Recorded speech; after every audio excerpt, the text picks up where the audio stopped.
Hi friends, இன்றைக்கி ஹெல்தியான டிஃப்ரெண்ட்டான ஒரு இட்லி ரெசிபி தான் பார்க்க போகிறோம். வாங்க எப்படி செய்கிறதுன்னு பார்க்கலாம். கொள்ளு பருப்பு வச்சு தான் இட்லி செய்ய போகிறோம். அதுக்கு 1 டம்ளர் அளவு கொள்ளு பருப்பு எடுத்துக்கோங்க. எந்த டம்ளரில் எடுத்தாலும் அதில் 1 டம்ளர் கொள்ளு, 2 டம்ளர் அரிசி.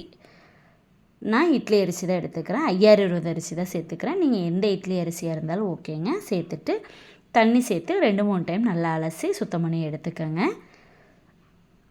கொள்ளில் செவதி கொள்ளெல்லாம் இருக்கும், அதனால் க்ளீன் பண்ணி எடுத்துகிட்டு ஊற வச்சுருங்க. 1 ஸ்பூன் வெந்தயம் சேர்த்து ஊற வச்சிடலாங்க தனியாக. என்கிட்ட கருப்பு உளுந்து இருக்கிறனால நான் தனியாக ஊற வைக்கிறேன்.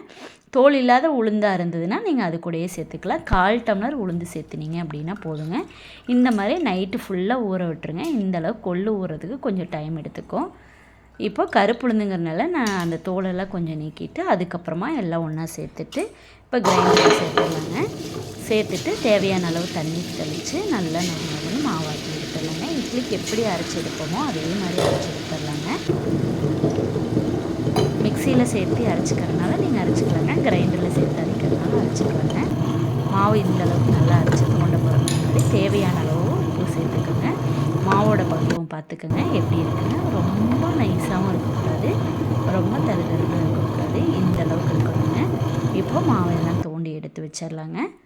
இப்போது காலையிலேருந்து ஈவினிங் வரைக்கும் புளிச்சிருச்சுங்க. ரொம்ப புளிக்கவும் கூடாது. வெயிலாக இருந்ததுன்னா நீங்கள் ஒரு 3 மணி போலேயே ஃப்ரிட்ஜில் எடுத்து வச்சுருங்க. இப்போது நல்லா கலந்து விட்டுருலாங்க. புளிச்சு வந்த மாவை கலந்துட்டு இந்தளவுக்கு கொஞ்சம் கெட்டியாக இருக்கணுங்க. இப்போது இட்லி ஊற்றிடலாங்க. தோசையுமே ரொம்ப மொறுமொறுன்னு சூப்பராக வரும். கண்டிப்பாக ட்ரை பண்ணி பாருங்கள். இப்போது இட்லி பாத்திரத்தில் வச்சு ஊற்றிடலாங்க. நீங்கள் எண்ணெய் தொடச்சி ஊற்றுறதுனால ஊற்றிக்கலாங்க. நான் துணி போட்டு ஊற்றுறதுனால அப்படியே ஊற்றியாச்சுங்க. ஒரு 10 நிமிஷம் அப்படியே ஆவியில் வேக விட்டு எடுத்தோம் அப்படின்னா சாஃப்டான ஹெல்தியான இட்லி ரெசிபி ரெடிங்க. நீங்களும் கண்டிப்பாக செஞ்சு பாருங்கள். ரொம்பவே டேஸ்ட்டாகவும் இருக்கும், ரொம்ப ஹெல்த்தியாகவும் இருக்கும். யாரும் வேண்டான்னு சொல்ல மாட்டாங்க. பாருங்கள் எவ்வளோ அழகாக வந்திருக்குதுன்னு இட்லி. இன்றைக்கி சாம்பார் சட்னியோட ரெடிங்க. Thank you friends. என்னோடய வீடியோ